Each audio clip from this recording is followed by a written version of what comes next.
Magandang araw po sa inyong lahat mga kababayan at welcome back dito po sa ating munting channel Pinas News Review. At eto nga mga kababayan, kapapasok lang nagulat ang lahat. Duterte di makapaniwala, Senator Aimee bumaliktad na, ICC China PBBM. Yan po ang ating pag-uusapan mga kababayan. At eto pa, may isa pa po mga karibin natin. Eto sa sa social media. Gadon asks Subiri to remove Bato. Yan na mga kababayan, nanawagan po si may panawagan si Secretary Gadon na tanggalin na si Senator Bato sa pagiging chairman, diyan sa kanyang committee. Ano kaya ang masasabi nito ni Senator Bato kaya Attorney Larry Gadon? So yan mga kababayan, bago po natin simulan to, kung bago ka pa lang at di pa po nakapag-subscribe sa ating munting channel, please don't forget to subscribe. At i-click na rin po ang bell notification para updated ka po sa lahat ng ina-uploads nating reaction video. Yan mga kababayan, eto na nga, sama-sama at sabay-sabay po natin pakinggan, panoorin at bigyan ng komento ang video ito. Eto na po. Eto, unahin po natin si Secretary Gadon. Eto na po mga kababayan. Dapat talaga ay itigil na yang hearing na yan ng committee ni Senator De La Rosa dahil wala namang patutunguhan at pag-aaksaya lamang ng pera ng gobyerno yang hearing na yan. At yan naman ay base lamang sa chismis. Isipin nyo, kung ang sinasabi ni Senator Bato ay authentic daw yung form, yung report, it refers only to the authenticity of the form. Kahit naman sinong empleyado ng gobyerno, pwede kang gumawa ng report doon sa form or na ipi-fill up mo, and then what matters most is yung credibility nung nire-report mo. Kung ang Ayan mga kababayan, mukhang yung tono ni Gadon dito mga karibin natin ay parang tono rin ni Senator Jinggoy Estrada, di ba? They're more on credibility mga kababayan, Pero teka lang Senator Gadon na lang mga kababayan kasi hindi na ito attorney, teka lang Gadon, Secretary Gadon, bakit mo ba binabanatan niya yung si Bato? Di ba? Iba talaga, eto lang mga kababayan, dito lang natin, si Secretary Gadon po ang magiging modelo natin dito. Di ba? Yung sinasabi nilang na makikita mo talaga ang tunay na pagkatao ng isang tao sa pamamagitan ng pera. Diba? Makikita mong tunay na kulay ng tao sa pamamagitan ng pera, at si Secretary Gadon yan. Diba? Kasi biruin mo mga kababayan, nung kapanahunan po ni PRRD, halos himurin nito sa kapupuri itong si Bato at si PRRD mga kababayan. Pero nagbago po. Iwan ko lang. Nagbago po yung kanyang tono mga karibin natin. At eto, Secretary Gadon, ikaw po ay Presidential Advisor for Poverty Alleviation, Nasaan po ang Nasaan po ang poverty dito sa sa ginagawang hearing na ito sa PDIALICS mga kababayan? Nasaan po ang poverty? Yan kasi mga kababayan, kaya hindi umaasinso po ang ating bansa kasi hindi po kayo nagpo-focus sa inyong mga trabaho. Yung trabaho niyo po, ibsan, ibsan ng kahirapan ng Pilipinas. Mag-report naman kayo sa sa taong bayan kung ano nangyayari, hindi yung kanina sinasabi mo Marites, di ba? Narinig ko may sinabi kang Marites. May Marites bang sinabi? Eh kung wala, ikaw na yung pinakamarites. At secretary gadon. 'Di ba? Kasi wala naman sa mandato mo, no? Na utusan. Si Zubiri natanggalin si Bato. 'Di ba? Oh. Bakit kaya tumahulit mo ngayon? Si Gadon, 'di ba? Dati idol na idol to ng mga ano eh. 'Di ba? Kahit tayo minsan din nating inidolo to nung yung bobo siya ay yung sinasabi niyang bobo, 'di ba? Pero ngayon mga kababayan, parang lumalabas na yung nagba-backfire po sa kanyang sinasabi niya noon, 'di ba? Kasi wala naman po sa mandato niya bilang isang presidential advisor, no? Na magsalita ng ganyan. Yung mga nako. Umatake na talaga, mga karibin. Kayo mga karibin natin, mga kababayan, ha? Ano ba talaga sa palagay nyo ang purpose ni Gadon kung bakit siya ngayon nagsalita? Ha? Buti na lang hindi nanalo talaga to. No? Kasi wala. Na-realize ko lang mga kababayan na 'di ba? Kasi wala namang ganyang Wala namang ganyang posisyon na secretary presidential advisor for poverty alleviation. Ginawa lang 'yan para sa kanya. 'Di ba? At ginawa lang 'yan para sa kanya, pero iba rin naman yung ginagawa niya. Dapat dito kay Gadon nasa PCO, no? Nasa presidential communication. Kasi mahilig makisawsaw sa mga mga ibang issue. Kung ano-anong issue. Diba? Pero yung sa kanya ba, sa opisina niya, ano bang opisina yan, ha? Meron ba kaya siyang nagawa? Nako, eto, panoorin muna natin bago tayo mainis. Ang iyong superior ay tinanggi o ibinasura yung report mo kasi nga hindi naman credible, there is no report to be investigated upon. Iba ang authenticity sa credibility. The form may be authentic, but how about the credibility na it refers to truthfulness of the report, of the contents of the report? Magkaiba yun. Ngayon, kung pagbabasihan mo lang ng investigasyon, ay yung form na authentic daw dahil kasi pinirmahan at yun daw ay ginawa nung si Morales, how about the authenticity of the contents of the report? Kung yun ay binasura na or hindi man lang na i-file, hindi ito nakikinig mga kababayan. Hindi po binasura yun, no? Hindi po tinuloy kasi may humarang. Diba? Hindi po natuloy kasi may humarang Secretary Gadon. Hindi po binasura ng basta-basta lang yun. Diba? Mga buhay pa po yun. Kaya may COVID nga yung isa kaya hindi naka-attend eh. Diba? O bigla pong nagka-COVID kaya hindi naka-attend.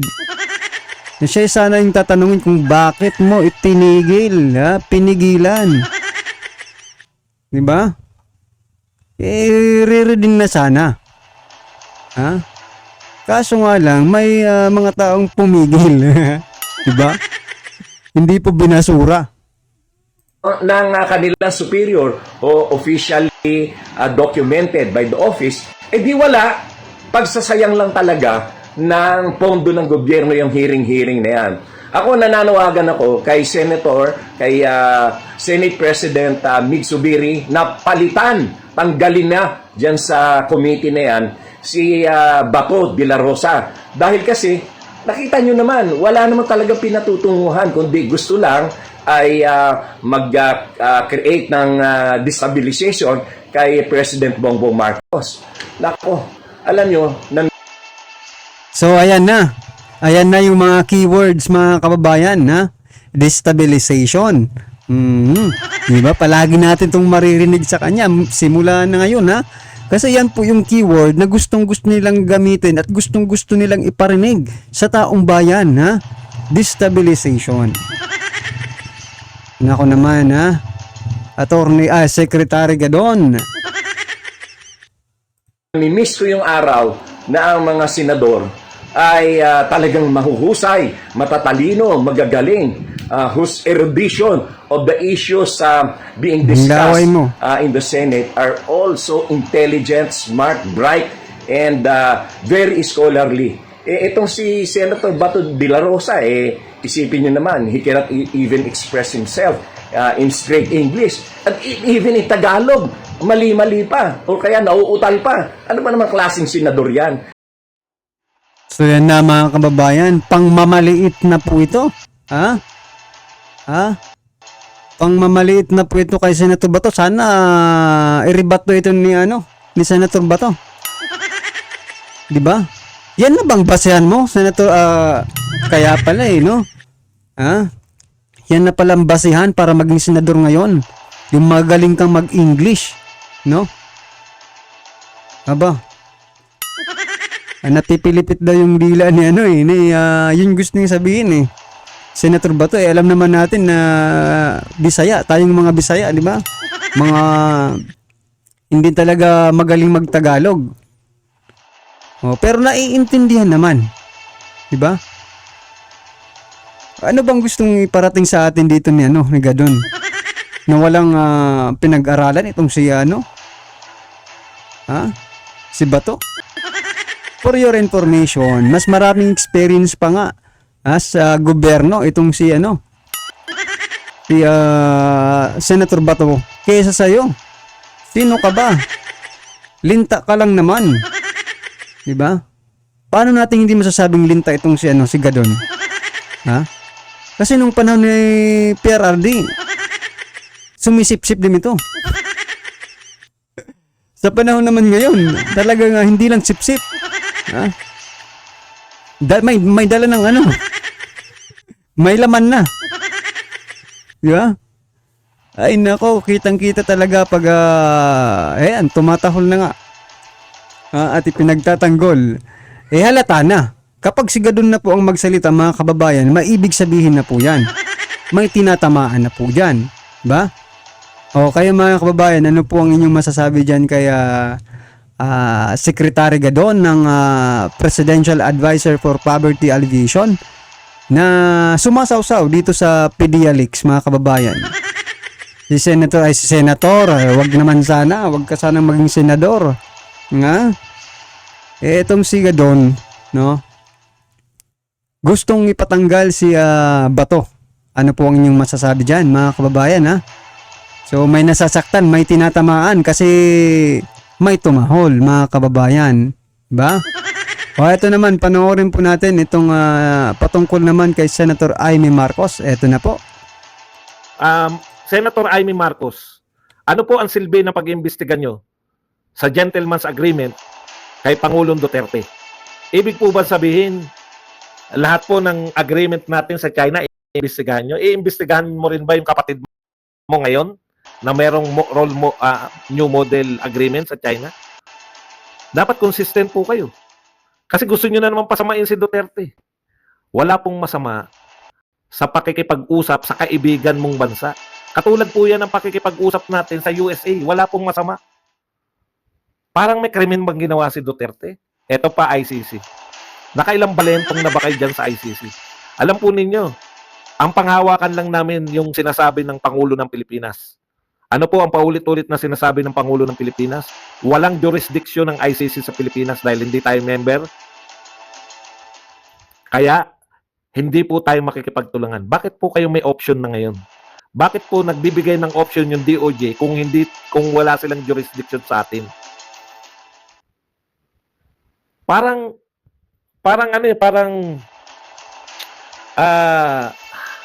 mayat-maya tinanggap na natin na yung leader natin. Mayat-maya, ganun po bang gusto nyong iparating sa amin na Mr. President?